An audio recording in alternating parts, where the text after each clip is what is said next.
Bonsoir. Bonsoir Olivier Giroud et bonsoir à toutes et à tous. Bienvenue dans ce journal du dimanche. Plusieurs invités dans ce best-of et plusieurs thématiques abordées. Entre les effets de la chaleur, notamment sur les personnes âgées, la chaleur toujours dans les océans avec le réchauffement climatique, un point sur la pollution de l'air, un volet humanitaire avec les actions de la Croix-Rouge dues toujours aux fortes chaleurs, ou encore Olivier Giroud que l'on vient de voir, qui est l'ambassadeur de cœur du Monaco Collectif Humanitaire. L'emploi sera également abordé en principauté, tout comme le tourisme, avec les hôtes et les hôtesses qui sont là pour renseigner les vacanciers. Dans le domaine de la culture, le chanteur Arthur H présentera son show qu'il vient de donner au Fort Antoine. Ou pour finir, le dernier 14 juillet de l'ambassadeur de France à Monaco, Laurent Stefanini. En résumé, vous n'allez pas vous embêter. Voici votre best-of de la semaine. Sur les aînés, c'est principalement des fortes déshydratations. Donc qui peuvent conduire à des malaises parfois et donc à des hospitalisations. Et c'est pour ça qu'il est important que le lien social soit gardé avec tous les aînés et qu'elles soient sensibilisées aux gestes, aux bons gestes et aux bonnes attitudes qu'elles doivent avoir en ces périodes. Il y a des signes, il y a de fatigue, mal à la tête, voilà, principalement. Et de toute façon, je pense qu'avant de voir les symptômes, je pense qu'il est important que, puisqu'il s'agit de votre grand-mère, que vous l'incitiez, que vous vérifiez qu'elle ait bu 1 litre d'eau, 1,5 litre, qu'elle ait bien mangé, qu'elle soit restée au frais, qu'elle se soit réhydratée, éventuellement qu'elle ait utilisé des vaporisateurs pour se réhydrater le visage. C'est beaucoup plus important que d'attendre les symptômes. Oui, absolument. Cela fait depuis 3 ans qu'en collaboration avec la police maritime, nous mettons à disposition des bénévoles pour les aider dans leur mission au quotidien, pour les baigneurs du Larvoto et bien sûr pour toute la population qui pendant l'été se balade au niveau de la plage du Larvoto. Alors, les bénévoles de la Croix-Rouge, au total, toutes sections confondues, sont environ 600. Mais les secouristes et infirmières qui sont en poste actifs, donc les membres actifs de ces 2 sections sont d'une centaine environ. Donner l'opportunité à des enfants issus majoritairement d'Afrique subsaharienne, de leur donner l'opportunité d'être opérés d'opérations cardiaques et orthopédiques. Voilà, des opérations qui ne sont pas forcément évidentes à réaliser dans leur pays d'origine. Et faire partie de cette superbe chaîne de solidarité, être l'ambassadeur de cœur, c'est une fierté, un honneur, voilà, avec tout le personnel médical, les familles d'accueil, les personnes qui prennent en charge le transport des enfants, les chirurgiens évidemment, les infirmières, voilà, c'est vraiment toute cette chaîne de solidarité qui fait qu'aujourd'hui on a pu opérer tous ensemble, enfin surtout les chirurgiens, plus de 500 enfants, 515 enfants je crois, depuis 15 ans maintenant. Nous avons un réseau de mesures de tous les polluants atmosphériques qualité de l'air spécifique au territoire avec un maillage assez important sur le territoire de Monaco. Lorsqu'il y a des dépassements, des seuils qui sont définis par l'OMS ou par notre réglementation maintenant monégasque également, et qui sont calés sur des seuils européens ou OMS, évidemment, le gouvernement informe la population. Il y a différents types de seuils et on peut monter, comme toujours, de façon graduée. Jusqu'à des alertes où là, effectivement, les seuils sont extrêmement importants et demandent des mesures particulières. Là, nous sommes sur un seuil d'information.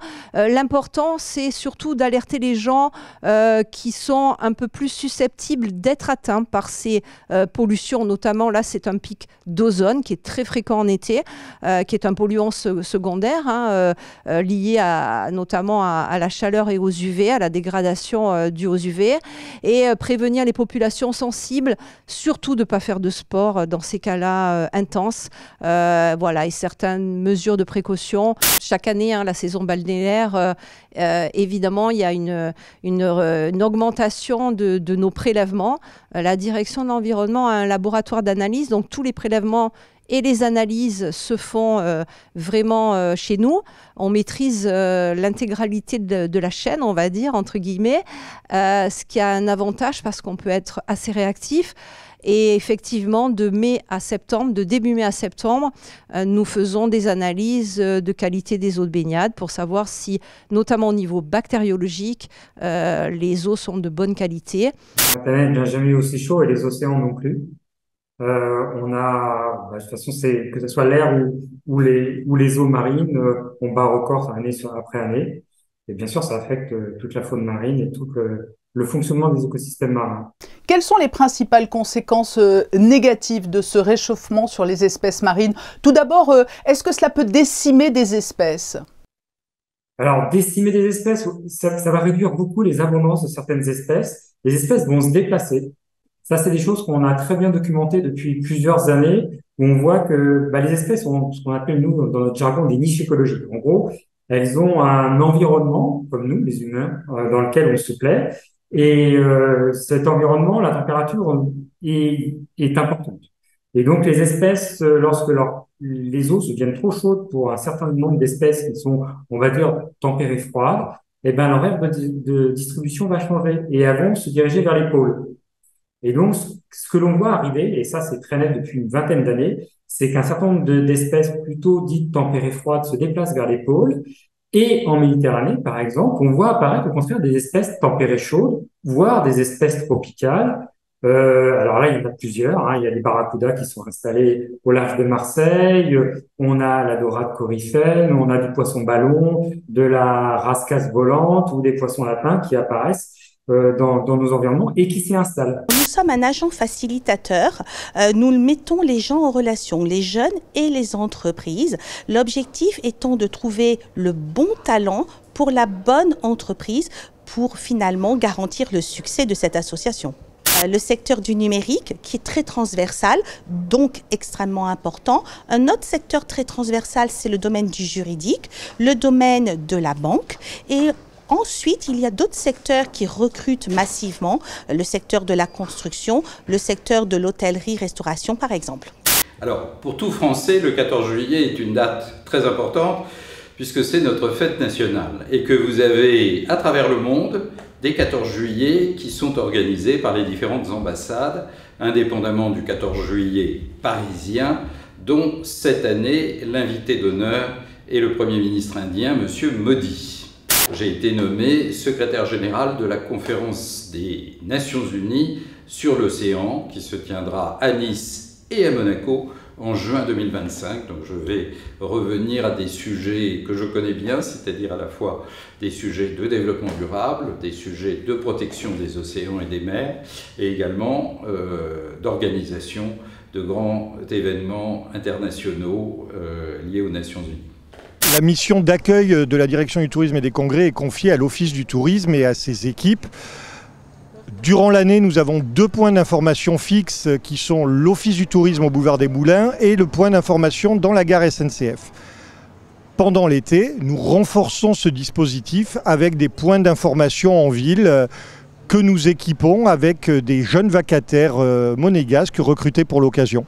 Nous avons 3 points d'information supplémentaires cet été. Un qui ouvre aujourd'hui sur le quai, au milieu du village d'été de la mairie, donc un point d'information situé là. Un point d'information sur la place du Palais, c'est la nouveauté de cette année, équipé également par un chalet qui est gracieusement mis à disposition par la mairie de Monaco, qui est ouvert depuis le 15 juin. Et nous avons aujourd'hui l'ouverture d'un kiosque d'un autre modèle, un kiosque autonome et solaire de la marque Picnic sur le parvis du musée. Ça a l'air d'être un très bon cru, effectivement, Fabien. Sur la deuxième quinzaine de juin, donc l'ouverture du kiosque Place du Palais, nous avions déjà un peu plus de 2200 personnes renseignées. Et sur la première semaine de juillet, Place du Palais, nous sommes à plus de 3000 personnes et ici au musée, depuis l'ouverture, un peu plus de 900 personnes également. Donc des points d'information qui remplissent complètement leur office. Monaco a différentes facettes. Il y a un côté très culturel et historique avec le Rocher où les gens font une halte au palais avec la nouvelle attraction en plus avec les fresques de la Renaissance que j'ai eu la chance de revisiter la semaine dernière. Il y a le musée océanographique, vraiment un côté culturel. Et puis il y a l'autre facette de Monaco qui est plus le port Hercule ou alors Monte-Carlo avec le côté un petit peu plus fast et les grandes boutiques et les grandes marques internationales qui s'y retrouvent. Donc c'est un petit peu les deux côtés. Déjà de commencer pour les gens, comme je disais tout à l'heure, qui aiment la culture, commencer par le Rocher, parce que je trouve que c'est vraiment un quartier extraordinaire, à la fois avec ce qu'il y a à découvrir et avec la vue. Quand on est face au musée océanographique, on a une vue quand même extraordinaire sur la Méditerranée. Après de descendre, alors si les gens n'ont pas le temps de grignoter un petit bout sur le Rocher, de descendre vers le port Hercule, visiter un petit peu la rue piétonne, et puis après de remonter sur Monte-Carlo, faire un petit peu les boutiques dans le nouveau Carré d'Or, et pourquoi pas se faire un petit bain, une petite plage du côté ensuite du Larvoto. Une ode à la vie, à la pulsion de vie versus la pulsion de mort. Je trouve qu'aujourd'hui, dans la société, dans les institutions, enfin dans partout, il y a beaucoup de pulsions de mort. Du coup, moi j'ai envie de célébrer la vie et de célébrer du coup la liberté beaucoup. Désabuser, c'est pas du tout un mot pour moi qui m'est familier, et puis le piège de la mort non plus. Pour moi, la pulsion de vie, c'est vraiment l'amour de la vie, le culte de la vie, la curiosité pour la vie. Donc finalement, la mort fait partie de la vie, donc il n'y a pas de désabusation, comme disait Dutronc. Que s'est-il passé mi-juillet les années précédentes? Eh bien, c'est le concept de la prochaine rubrique, c'est votre flashback. On se retrouve demain, lundi, à 19h pour une nouvelle édition. Passez une belle fin de soirée. Au revoir.